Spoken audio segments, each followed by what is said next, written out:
Ajay Argal, SVP and Senior Portfolio Manager at Franklin Templeton Johnson, right now on the show to talk about his thoughts around this. Ajay, great having you. It's been a while. Thank you so much for taking the time out. Yeah, good morning. Thanks for having me here. No, the pleasure is entirely ours. So, Ajay, how do you see us? Uh, over the for the course of the next 6 to 9 odd months, let's say the next 9 odd months, because after the steep corrective move that we've seen, I've seen the sell side largely come out and say that this kind of bakes in the near-term negatives, and if a few things happen, including the central bank in the US cutting rates to help support US economy, so on and so forth, then the negatives are priced in and there might be upsides. How do you think about this? Yeah, so definitely, as we all know, there has been a good amount of healthy correction, especially in the mid and the small caps. But we also know that there is a bit of a growth slowdown, and there has been disappointment in the numbers. And of course, now our optimism has shifted to the next year with FY26 earnings growth generally in the ballpark of 13 to 15%. So, in our opinion, the key is to have this kind of earnings growth. If there is some semblance or some indications that the earnings growth is likely to improve going forward, then we could have some stability. Otherwise, in terms of valuations, if you look especially in the mid and the small caps, as I was mentioning, there has been a correction, but the correction has not been enough. So, as you would be aware, the valuations for both the mid and the small caps is still higher than the last 5 or 10 year averages, though that premium has come down. There is still a bit of a premium. And of course, if the global situation remains a bit shaky, then there is no necessity that we might just stop at the averages. So basically, what I'm trying to say is that things are dynamic. The US interest rates or the interest rates in India, as you mentioned, could be one of the factors. But in our opinion, the bigger driver would be the earnings growth coming back. So, Ajay, we made it a point that the next 15 days or the next 25 days until the earnings start coming in, we are going to talk to companies to go and get a sense of whether business has shaped up well in quarter four, and is the argument for quarter one uptick looking solid. Now, the high frequency indicators suggest that, Ajay, I mean, the week on week power demand data, IP that came out recently for Jan, all of that point to an uptick. Is that uptick constructive enough for a large manager like you to deploy additional cash that comes in, or given a choice, would you want to sit on the sidelines considering the global uncertainty? Yeah, so I mean, deploying the cash is a kind of a different assessment. So, as you're familiar, in most of our funds, we don't have too much of cash. So generally, we don't like to have more than 5% cash. So, most of the funds would find you would find that we would have 5% or less cash, because we believe that we are open-ended funds, and the investors have given us the money to give them the best portfolio. So we are not taking cash calls. We are not asset allocation funds. All the equity funds which we run are not the asset allocation funds.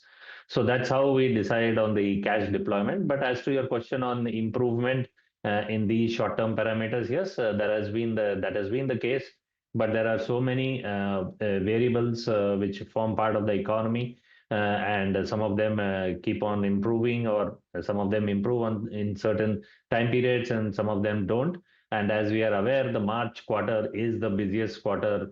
We have that kind of seasonality in the country. And therefore, it is logical that things should improve in the March quarter. The question is whether it will be in line with the expectations, because as we are aware, just to take an example of the government capex itself, that we need to do certain maybe 25-30% kind of growth for the last quarter of this financial year, that is Jan to March. These months we need to do 25%. So that obviously would look a good number, but even if we do that, we will achieve the revised estimates of the government, which was kind of revised downwards. So you have to see in relation to what the expectations are and whether we are meeting that. And when we have talked to the companies have been themselves saying that things is likely to improve over the next 6 months, and this is what the companies have been saying for the last 2, 3 quarters at least. So whether that tone will change, and you mentioned that companies have mentioned that in June quarter there might be an improvement, but some companies are saying that there may not be an improvement even in the June quarter. So how does the overall aggregate of the companies, the Indian corporate sector as a whole, kinds of keeps delivering is what we will continue to watch. Ajay, hi. Morning, Tamanna here. Just, talking about the results, what are you looking at in terms of quarter four? Because this also has disparate views, right? Some thinking that, yes, with the base effect in place, you're going to have a subdued quarter four, but compared to quarter three, things are picking up. There are those signs in the economy and high frequency data that is pointing in that direction. Are you expecting a positive surprise at all from quarter four? Yeah, so I mean, I don't know about the surprise, but quarter four should be better than the quarter three, Yeah. just to achieve the growth numbers which we have still penciled in for FY25 as a whole.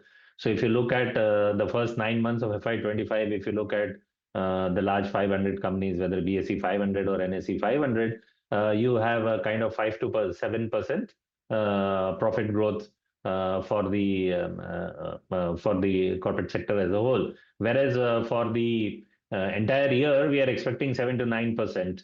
That is what the consensus expectations are. So, which means that the March quarter we need to grow maybe close to double digits. In some cases, maybe 11 to 12% as well. So we need to have a pickup in the quarterly growth compared to the December quarter. And we are also hoping that yes, there will be some improvement in growth in the March quarter compared to the December quarter. Whether that will be in line with the expectations to achieve the FY25 numbers or not is what we'll see. But more importantly, what is the commentary the companies are going to give? Because as I was mentioning, companies have been kind of postponing their growth recovery by 6 months every quarter. Or rather indicating that it will be 6 months every quarter, and that has happened in the last 2 3 quarters. So is there any change on that? Is there some better visibility for FY26? Because I think FY26 is what will drive the markets. And if the companies are give some confidence that we will be somewhere in the 13 to 14% growth range for FY26, then the markets will have some stability. I'm just wondering, Ajay, in terms of investor sentiment, because the data that we saw, the mutual fund data that came in last week, some bits of it were a little alarming, let's be honest. The SIP stoppage ratio, which has been calculated, is some 122% up. Wondering what your experience has been and what you are seeing? Yeah, so I mean, the data is data. You have seen the data for the entire industry, so I think that is more representative of everything. And this was the. So you are seeing that trend as well. I'm not actually very familiar with the entire numbers for the Franklin Templeton, but it's not. I mean, it's not a big difference for us compared to the last month. But as you are aware that we are not like one of not the top five, so it will be better to look at the industry data as such.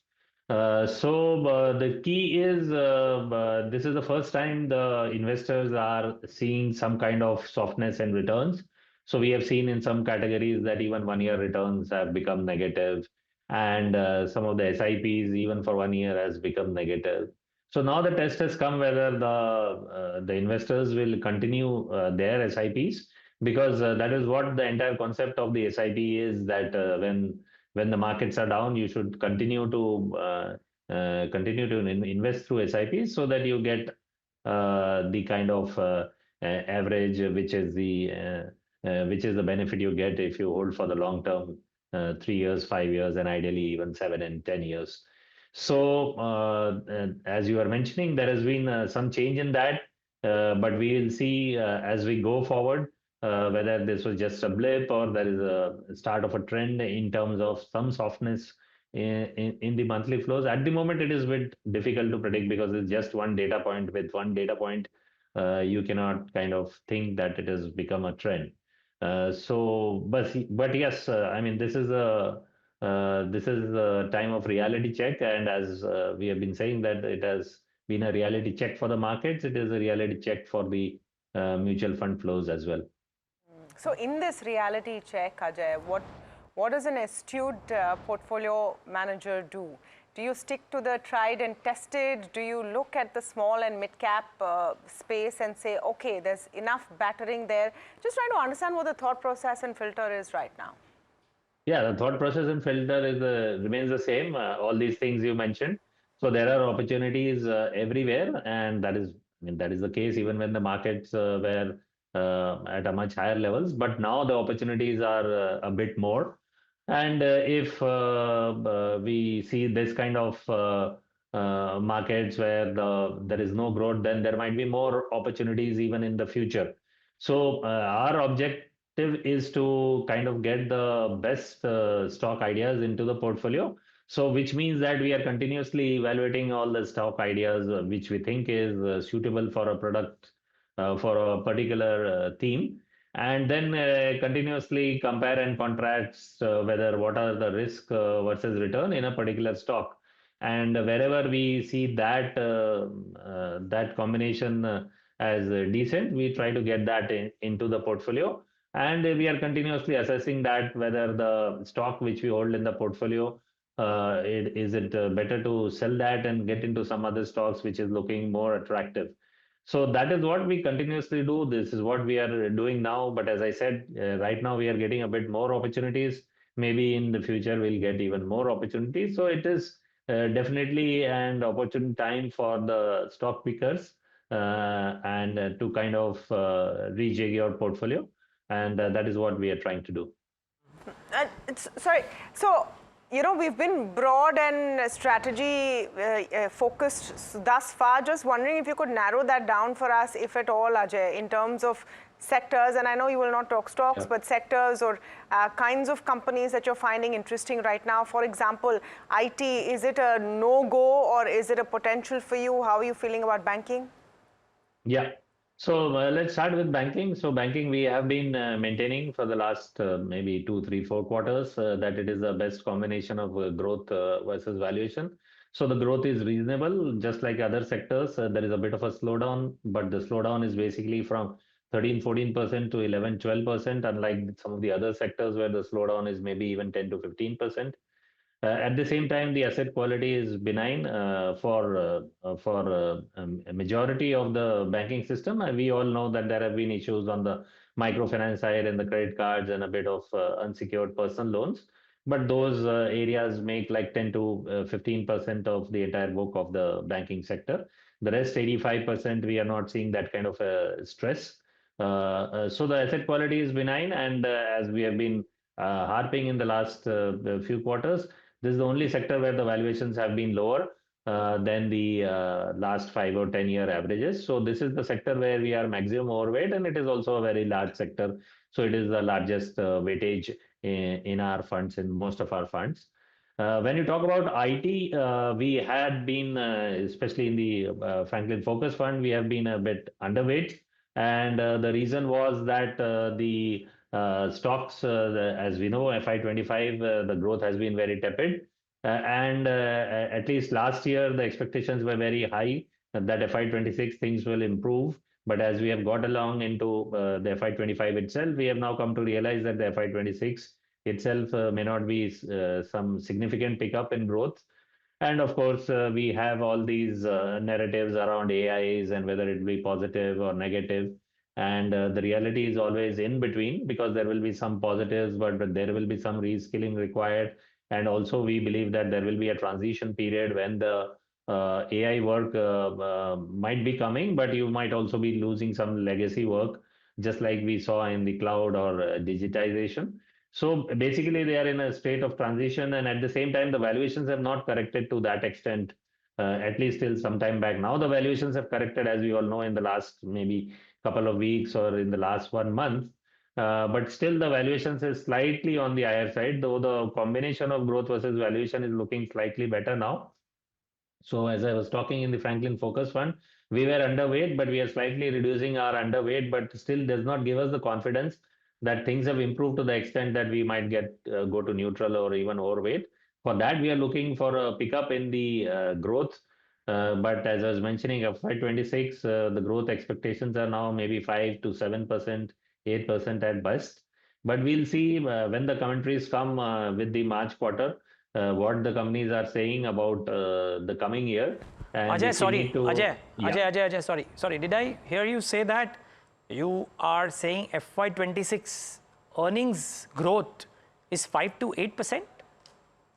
Yeah, so maybe it is more the top line growth, and if the rupee depreciation benefits, then maybe we will get to like even 10-11% earnings growth.